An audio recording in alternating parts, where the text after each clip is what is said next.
जय हिंद। जो आप लोग क्लास 10th में हैं तो ये वीडियो आप लोगों के लिए बहुत ज़्यादा इंपॉर्टेंट है। देखिए आज के इस वीडियो में यहाँ पर आप लोगों को प्री बोर्ड परीक्षा 2024 के हिंदी के वायरल पेपर के बारे में बताने वाले हैं और पूरा पेपर सॉल्व करवाने वाले हैं। देखिए जो आपका हिंदी का पेपर होता है इनमें से कम आधे जो आपके 50% क्वेश्चन आपके बोर्ड एग्जाम में पूछे जाते हैं। तो वीडियो को पूरा देखना, ये वायरल पेपर है और ऐसा ही आपके बोर्ड एग्जाम में भी देखने को मिलेगा, इसी पैटर्न पर होगा और ऐसे ही क्वेश्चन होंगे। तो ध्यान से वीडियो को देखना तभी समझ में आएगा। देखिए समय 3 घंटा 15 मिनट होगा, 70 नंबर का पूर्णांक होगा और निर्देश ये आपको अच्छी तरीके से पढ़ लेना है।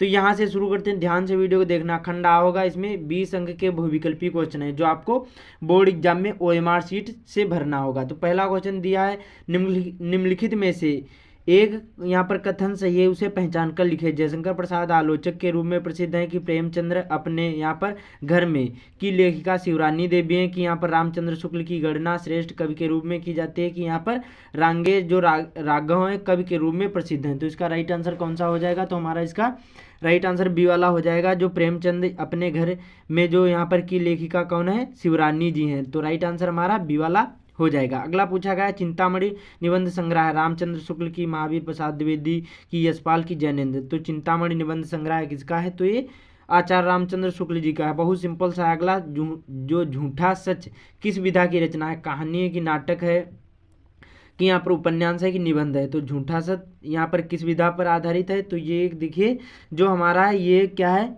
यहाँ पर उपन्यास है। अगला यहाँ पर कंकाल के लेखक कौन है? मुंशी प्रेमचंद की, जयशंकर प्रसाद की, निराला की, यहाँ पर रामचंद्र शुक्ल। तो देखिए जो कंकाल के लेखक कौन है? तो यहाँ पर प्रेमचंद जी हैं। राइट आंसर चौथे का ए वाला हो जाएगा। बहुत सिंपल सा है। अगला पूछा गया अतीत के चलचित्र किसकी रचना? महादेवी वर्मा की, सुभद्रा कुमारी चौहान की, जयशंकर प्रसाद की, धर्मवीर भारती। तो अतीत के चलचित्र किसकी रचना है? तो ये यहाँ पर महादेवी वर्मा जी की रचना है। बहुत सिंपल सा है। वीडियो की क्वालिटी अच्छी नहीं दिख रही तो 360 लगा लेना, ठीक है। उसके बाद में अगला क्वेश्चन कौन सा है? ध्यान से वीडियो को देखना तभी समझ में आएगा। अगला है यहाँ पर और सेम इसी पैटर्न पर पूछा जाएगा। इनमें से बहुत सारे क्वेश्चन आपके बोर्ड एग्जाम में भी आएंगे। अगला है रामचंद्रिका रचना है तुलसीदास की, केशवदास की, मैथिलीशरण गुप्त की, जयशंकर प्रसाद। तो रामचंद्रिका किसकी रचना है? तो ये देखिए यहाँ पर केशवदास जी की रचना। ध्यान रखना ये किसकी है? केशवदास जी की रचना है। अगला है खुमान रासो की रचनाकार कौन है? चंद्रबरदाई की, मंजन की, दलपत विजय की, जगनीत। तो देखिए जो खुमान रासो के रचनाकार कौन है? तो यहाँ पर ये दलपत विजय जी हो जाएंगे। अगला है छायावाद की विशेषता क्या है? इति वृत्तात्मक है कि यहाँ पर श्रृंगारिक भावना है कि सौंदर्य एवं प्रेम है कि उपदेशात्मक वृत्ति है? तो देखिए 8वें का हमारा राइट आंसर सी वाला हो जाएगा। सौंदर्य एवं जो प्रेम है ये छायावाद की विशेषता है। अगला यहाँ पर या फिर प्रवृत्ति है। साकेत किस युग की रचना है? भारतेंद्र युग की, द्विवेदी युग की, प्रगतिवादी युग की, छायावादी युग। तो साकेत किस युग की रचना है? तो यहाँ पर ये द्विवेदी युग की रचना है। ध्यान रखना है। और किसकी है? तो अयोध्या सिंह उपाध्याय हरियो जी की है, ये ध्यान रखना है। अगला है प्रति प्रति सुनि उकसाई अकुसाही देखी दशा हरिगिन मुस्काही में कौन सा रस है? इसमें देखिए मुस्काही यहाँ पर शब्द दिया है तो समझ जाना कि ये हास्य रस है। राइट आंसर हमारा बी वाला हो जाएगा क्योंकि इसमें हंसी प्रकट हो रही है। और जिसमें दुख या शोक प्रकट हो तो समझ जाना वहाँ पर करुण रस होगा। अगला है रूपसी तेरा घन केस पास में अलंकार है। तो इसमें देखिए कौन सा अलंकार है? ये भी बहुत ज़्यादा इंपॉर्टेंट है। तो इसमें रूपक अलंकार है, ध्यान रखना है। रूपस घन, यहाँ पर रूपस तेरा घन केस पास। अगला है दोहे का उल्टा कौन सा होता है? तो सोरठा होता है। बहुत सिंपल सा है। अगला उपदेश में जो यहाँ पर प्रयुक्त उपसर्ग है, उपदेश में प्रयुक्त उपसर्ग कौन है? तो यहाँ पर उप हो जाएगा। उपसर्ग का मतलब होता है किसी शब्द के पहले जुड़ना, उसी को हम उपसर्ग बोलते हैं। तो बहुत सिंपल सा है।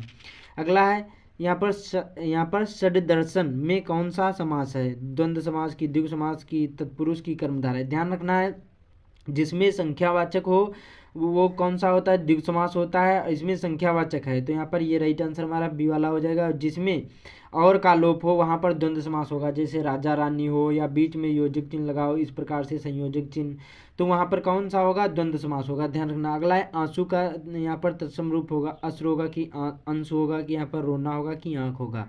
तो आंसू का तत्सम रूप कौन सा होगा? तो हमारा अश्र हो जाएगा। राइट आंसर हमारा ए वाला हो जाएगा। उसके बाद में देखिए अगला पूछा गया बहुत ज़्यादा इंपॉर्टेंट है। क्या है? यहाँ पर दिनकर, भानु और भास्कर पर्याय हैं किसके? चंद्रमा के, कि सूर्य के, कि तारों के, कि यहाँ पर हाथी के? तो देखिए जो दिनकर, भानु, भास्कर पर्याय हैं किसके हैं? तो ये यहाँ पर सूर्य के हैं। अगला है राम पढ़ता इस वाक्य में है उद्देश्य की, विधेय की, सर्वनाम की, विशेषण। तो देखिए इसमें क्या है? उद्देश्य है। राइट आंसर ए वाला हो जाएगा। अगला है धूप में चला नहीं जाता। इस वाक्य में जो वाच्य का भेद कौन सा भेद है, कर्मवाच्य कि यहाँ पर कृतवाच्य कि भाववाच्य कि इनमें से कोई नहीं। तो इसमें हो जाएगा हमारा कौन सा होगा, भाववाच्य होगा। राइट आंसर सी वाला हो जाएगा। इस प्रकार से 3 क्वेश्चन आपके बोर्ड एग्जाम में देखने को मिलेंगे। इनमें देखिए संज्ञा, सर्वनाम, विशेषण, विधेय ये सारी चीज़ें पूछी जा सकती हैं। वाच्य और वाक्य पूछे जा सकते हैं। और अगला है प्रश्नवाचक सर्वनाम है। तो देखिए जो प्रश्नवाचक सर्वनाम कौन कौन से हैं, क्या भी है और कौन भी है। तो राइट आंसर ए तथा बी दोनों हो जाएंगे। अगला यहाँ पर स्मृत का जो सप्तमी विभक्ति यहाँ पर एक वचन आपको बताना है कौन सा होगा। तो ही होगा कि तव होगा कि यहाँ पर तत् होगा कि ते। तो इसका राइट आंसर ए वाला हो जाएगा। बहुत सिंपल सा है, इसका राइट आंसर ए वाला हो जाएगा। तो इस प्रकार से आपके 20 क्वेश्चन आपके बोर्ड एग्जाम में मिलेंगे और सेम ऐसे ही प्री बोर्ड में भी आएंगे।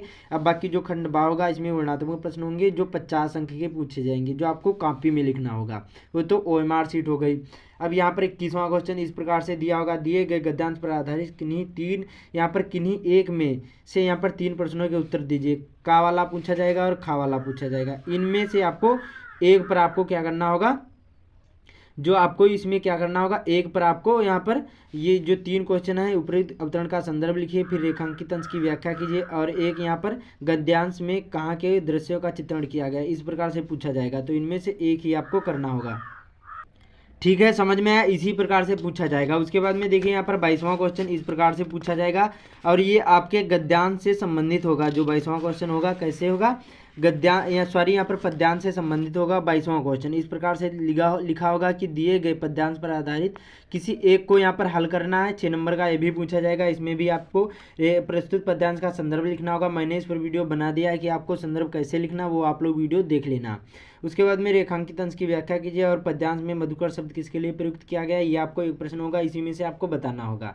तो का वाला यहाँ पर होगा और खा वाला होगा। इनमें दोनों में से एक पर आपको लिखना होगा। उसके बाद में 23वां होगा। इसमें क्या है, दिए गए यहाँ पर संस्कृत गद्यांश में से किसी एक का संदर्भ सहित हिंदी में अनुवाद करना होगा। 5 नंबर का होगा। इसमें भी का और खा होंगे 2। इनमें से एक पर आपको संदर्भ लिखना होगा संस्कृत में और अनुवाद करना होगा हिंदी में। ठीक है, तो ये भी 5 नंबर का पूछा जाता है। मैंने इस पर भी वीडियो बना दिया, आप लोग चैनल पर विजिट करके देख सकते हैं।